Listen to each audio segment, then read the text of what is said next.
인생 친구님, 잘 지내셨나요? 여러분의 인생 친구입니다. 행복한 시간 보내고 계시죠?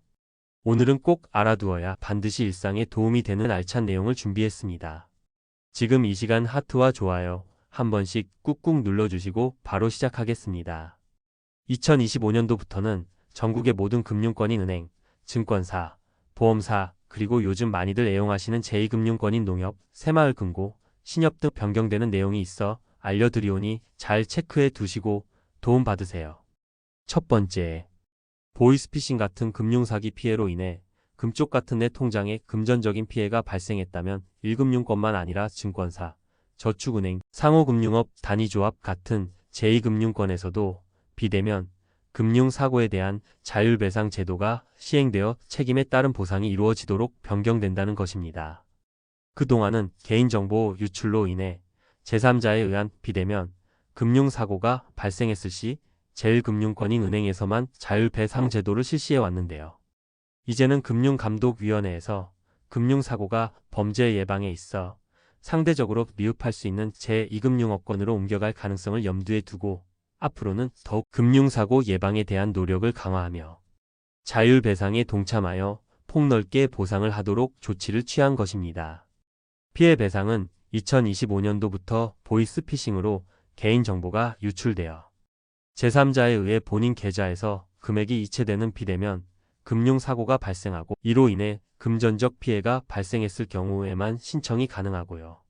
배상 금액은 피해액의 100%를 보상해주는 것은 아니고 전체 피해 금액 중 통신사기 피해 환급법상 피해 환급금을 제외한 금액을 대상으로 하며 금융회사의 사고 예방 노력과 피해를 입은 소비자의 과실 정도를 파악하여 종합적으로 결정됩니다. 신청은 피해가 발생한 금융회사의 상담 창구에 문의하면 되는데요.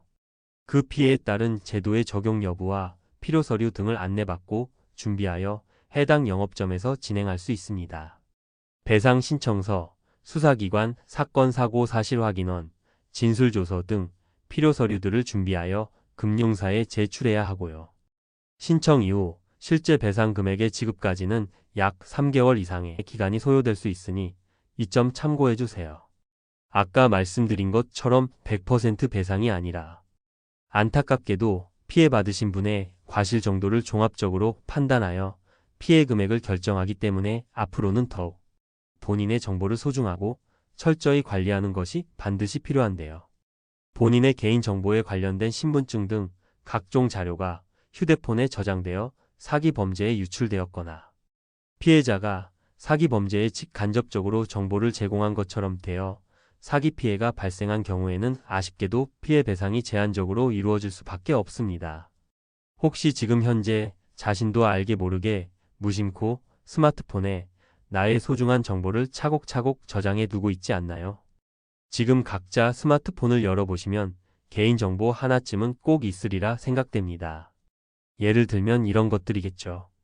주민등록증, 운전면허증, 금융권의 계좌번호, 집이나 직장 주소 등등의 자료 또는 무심코 찍어둔 각종 사진들 말이에요. 모든 개인정보들은 지금 눈에 띄는 대로 바로 삭제하고 저장하지 않는 중요한 습관을 길러두시길 바랍니다. 이 영상 끝난 후 반드시 바로 확인하시고 다 지우도록 하세요. 그리고 금융당국과 금융권은 이런 금융 피해를 위해 우선적으로 이상거래 탐지 시스템 FDS를 고도화했는데요.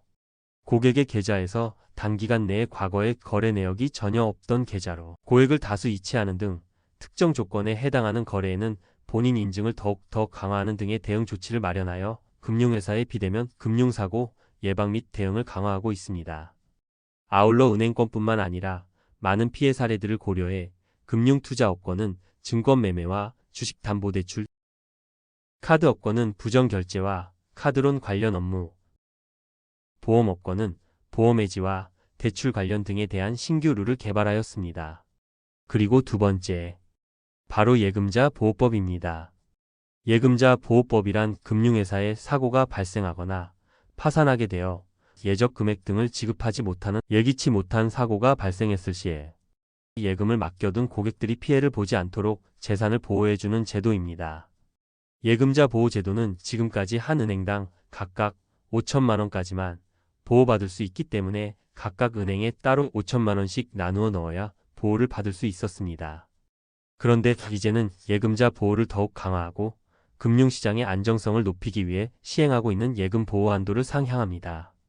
24년 12월 27일 날짜로 예금 보호 한도를 현행 5천만 원에서 1억 원으로 상향하는 예금자 보호법 개정안이 국회 본회의를 통과하였습니다. 이 개정안은 부동산 PF, 제2금융권 등 금융시장 상황을 감안하여 공포 후 1년 이내의 기간 중 시행령으로 정하는 날부터 시행할 예정인데요. 현행 예금 보호 한도는 2001년 이후 24년간 오랜 시간 동안 5천만 원을 그대로 유지하고 있었습니다.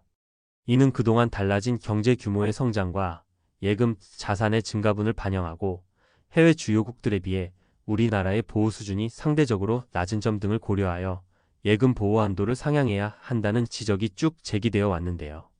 보호 대상 예금은 은행과 저축은행의 예금 또는 적금, 보험회사의 보험료, 증권회사의 예탁금 등이 되겠습니다.